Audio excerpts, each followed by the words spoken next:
Le prophète Mahomet est une figure centrale de l'islam. Sa vie et ses enseignements continuent d'inspirer des millions de personnes à travers le monde. Cependant, il est important de se rappeler qu'il était aussi un homme qui a vécu et aimé. Les femmes de sa vie ont joué un rôle crucial dans son parcours personnel et spirituel. Elles étaient bien plus que de simples épouses.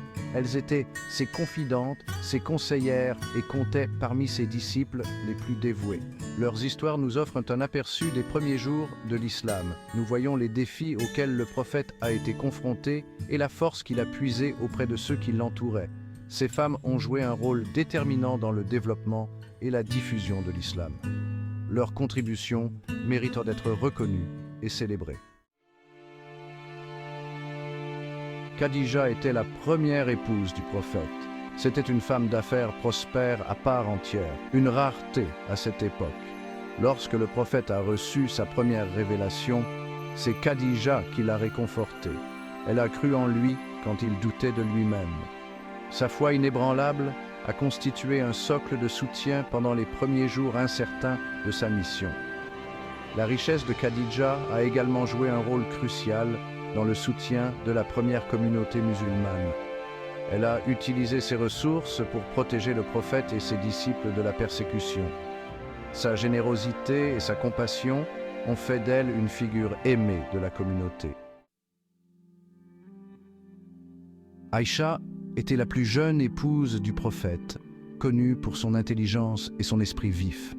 Elle avait soif de connaissances et a joué un rôle important dans la transmission des enseignements du prophète. Après sa mort, Aïcha est devenue elle-même une érudite et une enseignante renommée de l'islam. Sa profonde compréhension du Coran et de la Sunna, les paroles et les actes du prophète, ont fait d'elle une ressource inestimable pour la première communauté musulmane. Les contributions d'Aïcha ont contribué à façonner la jurisprudence et la théologie islamique pour les générations à venir. Salama et Hafsa, deux autres épouses du prophète, ont joué un rôle essentiel dans la préservation du Coran. Salama était connue pour sa sagesse et son jugement sûr. Le prophète l'a consultée souvent sur des questions importantes. Hafsa, quant à elle, s'est vue confier la première compilation écrite du Coran. Ces femmes n'étaient pas que des réceptrices passives de la révélation. Elles ont activement participé à sa préservation et à sa transmission, veillant à ce que le message du prophète soit transmis aux générations futures. Leur dévouement et leur engagement ont assuré l'intégrité du Coran, le livre saint de l'islam. Le prophète Mahomet vivait dans une société où les femmes avaient très peu de droits. Elles étaient souvent traitées comme des biens et avaient peu de poids dans leur propre vie. Cependant, le prophète a remis en question ces normes. Il a constamment souligné l'importance de respecter et d'honorer les femmes. Il a interdit la pratique pré-islamique de l'infanticide féminin et a plaidé pour le droit des femmes à l'héritage et à l'éducation. Le Coran, révélé au prophète, a accordé aux femmes des droits qui étaient inouïs à l'époque, tels que le droit de posséder des biens et de divorcer.